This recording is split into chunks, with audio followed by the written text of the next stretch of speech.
8:10 a.m. Upper Pines Campground, Yosemite National Park, California. Site 49. Fire ring 12 inches deep, steel grate regulation size. A wooden post with the number stenciled in black paint. The Merced River is 40 yards to your east. And at night you can hear it over everything else, over the wind, over the other campers, over whatever else might be moving through the valley. The campground has 238 sites. It requires a permit booked months in advance. Families return to it every summer the way people return to a childhood home. With the specific comfort of a place that already knows them, they bring the same tent. They park in the same spot. Their children grow 2 inches taller, and they note it against the same tree. Dale Hutchins spent 34 years with the National Park Service. He began as a seasonal ranger at age 22 and retired as a senior law enforcement officer in 2018. He worked Yosemite for the last 19 years of his career. He agreed to speak on record for this account after declining 3 previous requests over 5 years. He is 67 years old. He lives in Mariposa, California, 12 miles from the park boundary. He still drives the route into the valley twice a month, he says, out of habit. He was asked a single question to open the conversation: whether the disappearances across his career followed any pattern he could identify. He was quiet for a moment. Then he said the disappearances were never random. He did not elaborate immediately. He poured coffee. He looked at the window.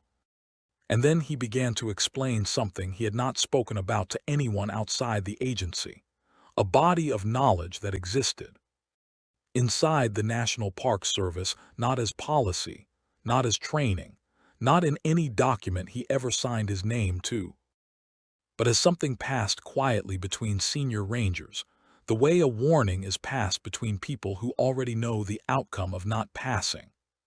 It begins, he said, with the people who were here before the park existed. The Ahwahnechee people lived in Yosemite Valley for centuries before contact. They were not passing through, they were not seasonal. They built their villages in the valley floor. They named every rock face and every river bend and every seasonal corridor with a precision that reflected generations of direct, consequential observation. When the Mariposa Battalion forcibly removed them from the valley in 1851, they carried their knowledge with them. Some of it survived. Some of it was recorded by ethnographers in the late 19th and early 20th centuries, not as legend or story, but as specific instruction about specific places. One of those instructions concerned certain corridors of the valley floor, where the Ahwahnechee did not remain after dark. Not because of what the place felt like, not because of any spirit or deity assigned to it in their cosmology. The prohibition was geographic. It named terrain features. It described the precise relationship between elevation, tree cover, and the valley wall. It had been passed down in a form specific enough that ethnographer Lafayette Bunnell, who accompanied the Mariposa Battalion and later documented Ahwahnechee place knowledge, noted in 1880 that the prohibition was remarkable for its precision, more instruction than belief, he wrote. And he did not know what to do with that distinction, so he moved on. Dale Hutchins knew what to do with it. He had read Bunnell. He had cross-referenced it against the coordinates of every unresolved disappearance in his sector over a 19-year period. He did not do this officially. He did it at his kitchen table. The question worth sitting with is not whether Hutchins is right. The question is why a prohibition this specific survived 3 centuries, survived forced relocation, survived the complete dismantling of Ahwahnechee territorial sovereignty, and arrived intact into the national park era with its geographic detail unaltered. Oral traditions shift, instructions get generalized. The specificity of this one did not degrade. It named the same slopes. It named the same tree lines. It named the same time of night. When knowledge survives that precisely, there is usually a reason it was maintained that carefully. Before we continue, what Hutchins describes in the Yosemite case, the case from 2009, and the disappearance of Margaret Ellison in 2019, follows a pattern that has emerged from 4 other locations across the American wilderness. Each one involves a tribal prohibition that predates the modern park system by at least a century. Each one involves a landscape where the prohibition is still geographically accessible to the public today. The Ellison case, which we will reach at the end of this account, is the case Hutchins specifically asked to be included. He said it was the one he could not file away. Stay with this. Great Basin National Park sits in eastern Nevada, near the Utah border, in a landscape that most Americans have never visited and could not locate on a map without help. It receives fewer than 130,000 visitors per year. For comparison, Yosemite receives more than 3 million. The isolation of Great Basin is not incidental, it is geographic. The park sits in a basin that collects silence the way other places collect rain. The nearest city of any size is 4 hours away. At night, the darkness there is absolute. The Shoshone people have inhabited the Great Basin for thousands of years. They are not one nation but a network of related peoples: Western Shoshone, Eastern Shoshone, Northern Shoshone, each with territorial knowledge specific to their range. The Western Shoshone, whose territory included the region now designated as Great Basin National Park, maintained a prohibition about Wheeler Peak, specifically about the north-facing tree line above 9,000 feet elevation, not Wheeler Peak itself. Not the summit, the tree line. The precise band of terrain where the bristlecone pines end and the exposed granite begins. The prohibition was not to camp there. It was not to remain there after the light changed. The Shoshone word used in the earliest recorded version of this prohibition, documented in 1923 by ethnographer Julian Stewart, translates most closely not as danger and not as forbidden, but as a word that Stewart rendered in his notes as something like, where things become unclear about the person. He did not explain what that meant. He recorded it and moved to the next entry. Between 1987 and 2004, 3 people disappeared in Great Basin National Park. All 3 were experienced hikers. All 3 were in the park during clear weather conditions. All 3 were last confirmed at or above the 9,000-foot elevation marker on Wheeler Peak's north face. The searches that followed each disappearance were extensive. In the first case, a 44-year-old man from Salt Lake City, no trace was recovered. In the second, a pair of hiking boots was found on open granite, laces tied, standing upright, the socks still inside them. No other equipment anywhere within search radius. In the third case, a woman of 58 who had hiked Wheeler Peak 6 times before.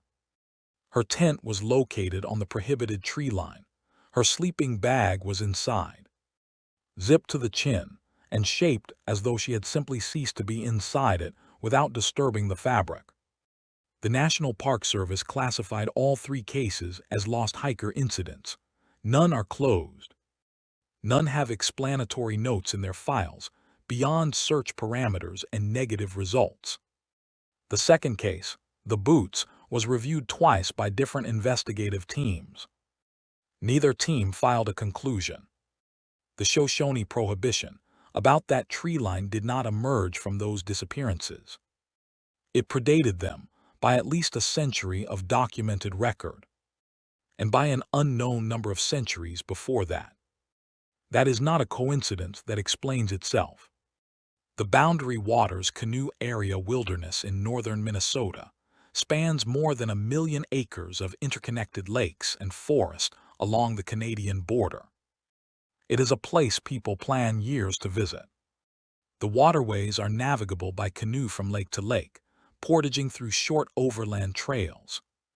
And the experience of moving through that system is described by everyone who has done it in the same terms: quiet, borderless, unchanging. The water is dark enough to reflect the sky. The sky is wide enough to feel structural. The Anishinaabe, also known as the Ojibwe, have inhabited this region for centuries. Their relationship to the boundary waters is not recreational. It is ancestral. Their place names for the lakes and rivers in this system predate European contact by an unknown span of time.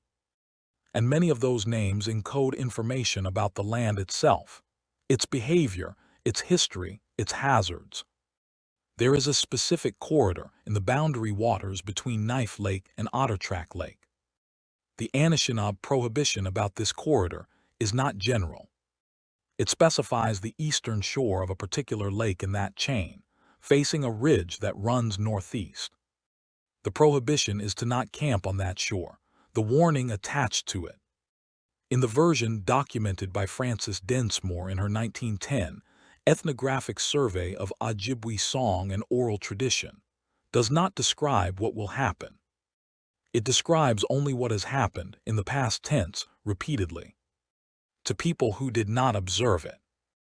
Densmore wrote that her Anishinaabe informant described the shore with a phrase that translates approximately as, "the place where people finish going somewhere they did not choose." Since 1991, 4 people have vanished in the Knife Lake to Ottertrack Lake corridor. 2 were solo paddlers. 1 was a pair of college students on a week-long trip. The 4th was a retired school teacher, a woman of 63, who had canoed the boundary waters annually for 11 years. Her canoe was found perfectly beached on the eastern shore of the lake that faces the northeast ridge. Not drifting, not swamped. Beached, her gear was stacked beside it in the order a careful person stacks gear when making camp: tent bag, sleeping pad, food bag, cook stove. Her sleeping bag was unrolled on the ground. Nothing was eaten, nothing was cooked, nothing was disturbed. In the mud at the waterline, a single handprint. Facing back toward the water, the orientation of the fingers pointed away from the shore toward the lake's center. She was not found. No explanation was entered into the case file, beyond a notation that the handprint could not be matched to her on the basis of available physical evidence. The prohibition was 3 centuries old. The shore is still accessible to permit holders today. What has emerged from the work of a small number of researchers, none of them affiliated with federal agencies, is that the pattern of these prohibitions is not regional, it is structural.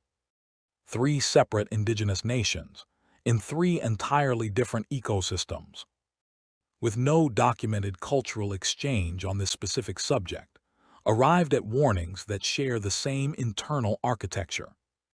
The Navajo Nation maintains prohibitions about specific canyon corridors in Monument Valley, in the area of the Arizona-Utah border.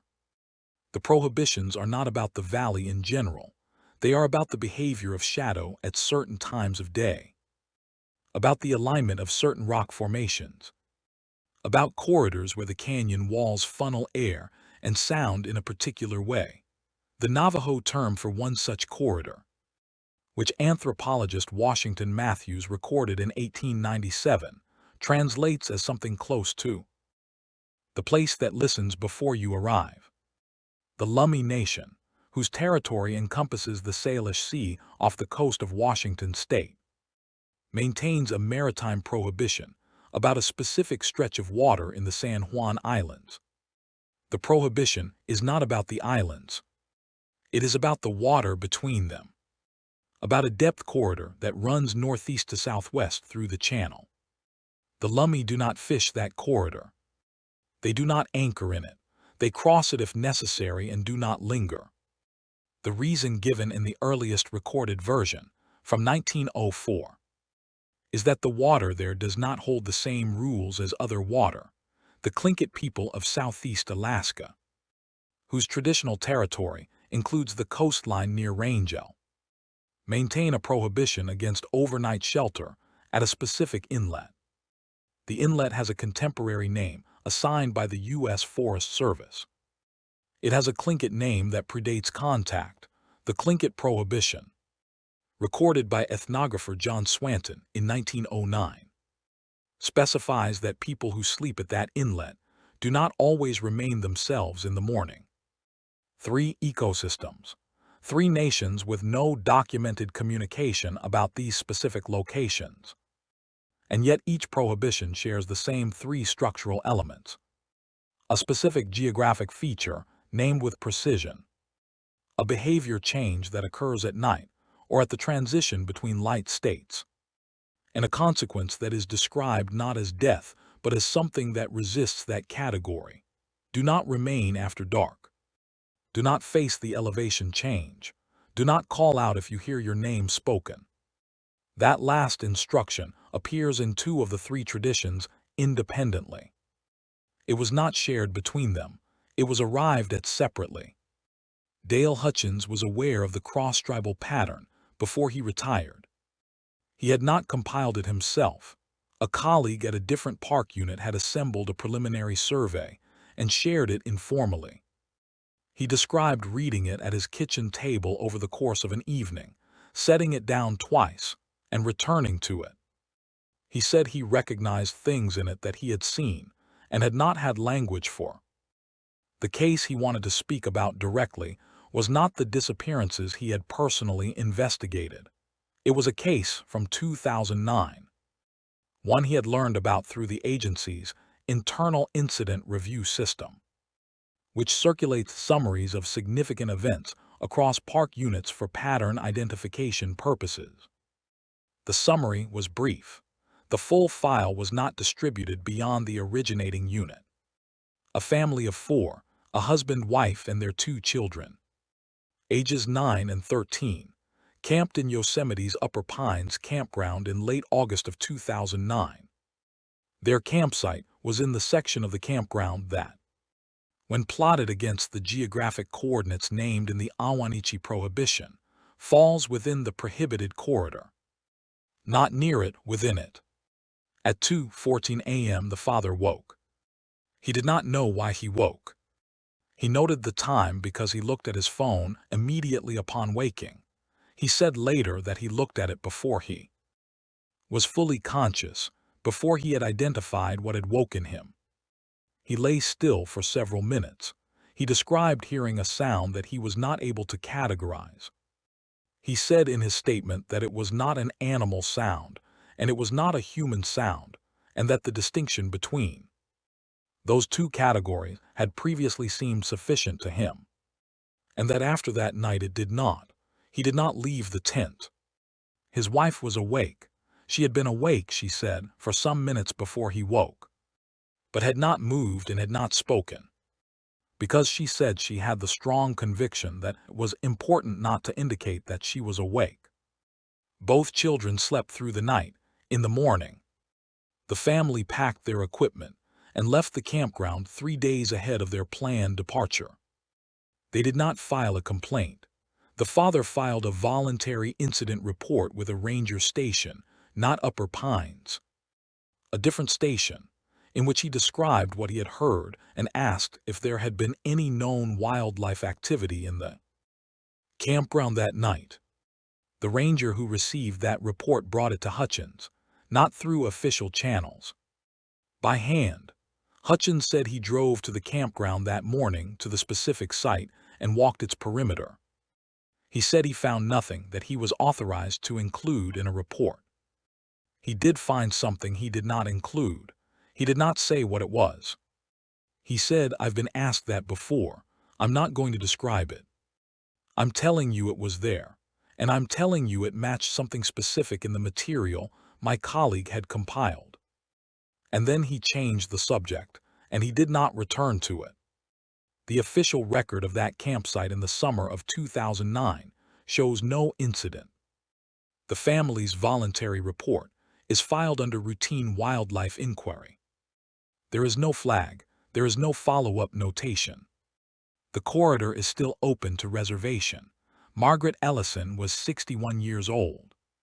She was a retired biology teacher from Sacramento, California.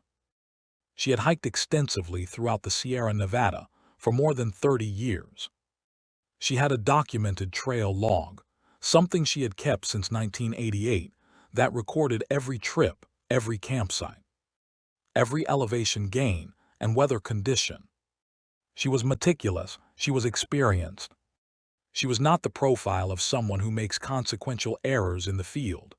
On September 13, 2019, she entered Yosemite National Park via the Happy Isles trailhead and hiked to Little Yosemite Valley, a campsite area approximately 4 miles from the valley floor. She had a valid wilderness permit. She signed in at the register. She set up camp at a site in the Little Yosemite Valley cluster, a site whose coordinates, when overlaid with the Awanichi geographic prohibition, place it at the inner margin of the prohibited corridor, not the heart of it. The edge, on the morning of September 14th. A passing hiker noticed her tent was standing, and her campsite appeared undisturbed. They noted it without concern by that evening, when the same hiker returned on a through route, and the tent was still standing in the same configuration. They reported it to a ranger patrol. Search and rescue arrived the following morning. Her tent was standing. Her sleeping bag was inside, partially unzipped, in the arrangement of someone who had gotten up during the night. Her headlamp was on the ground outside the tent, switched off. Her food bag was hanging correctly from the bare cable. Her trail log was open on her sleeping pad to the entry she had made the previous afternoon, recording her arrival time, the weather. Her mileage, the entry was complete. There was no second entry. Her boots were inside the tent. She was not found. The search lasted 11 days and covered a radius of approximately 8 miles from the campsite. There were no secondary signs, no equipment, no clothing. No physical evidence of what had occurred or in which direction, if any direction, she had gone. Dale Hutchins was no longer employed by the Park Service when Ellison disappeared. He learned about it through the news. He said he looked up the campsite number in public records, cross-referenced it with the trailhead register coordinates, and spent an evening confirming what he had expected to find when he looked. He said he contacted a former colleague still with the agency. Not to report anything. There was nothing to report, he said. He had no evidence. He had no standing but to ask a single question: whether rangers patrolling the Little Yosemite Valley corridor were informally advised about certain campsites. His colleague was quiet for a moment, then said yes. Hutchins asked whether that advisory had anything to do with where Margaret Ellison camped. The colleague said, "We don't put it in writing."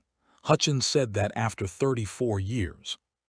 This was the thing he had never been able to reconcile. Not the disappearances themselves, not the absence of evidence, not the things he had seen in the field that he did not put in reports. What he could not reconcile was the advisory. The fact that within the agency there existed a functional, operational awareness of certain corridors, passed between rangers verbally, maintained across staff turnover, and never formalized, never written, never sourced. He asked once early in his career where the advisory had come from. His supervisor at the time, a man with 22 years in the park, said he didn't know where it started. He said it was just something people knew, but someone knew first. And what they knew, Hutchins believes, was the same thing the Awanichi had been recording in precise geographic language for 300 years, before the National Park Service existed, before the campsite number was stenciled on that post, before the permit system, before the fire rings and the bare cables and the ranger stations and the emergency contact forms.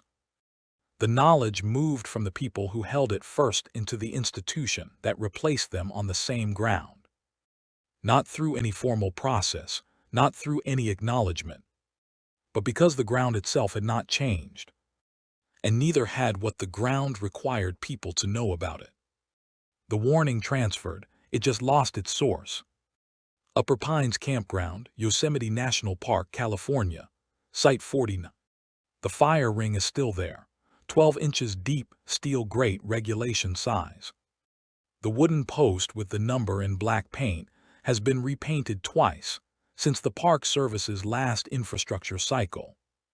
But the post is the same post. The Merced River is 40 yards to the east. And at night, you can hear it over everything else. The campground is open. The permits are available on Recreation, Gov, bookable 4 months in advance.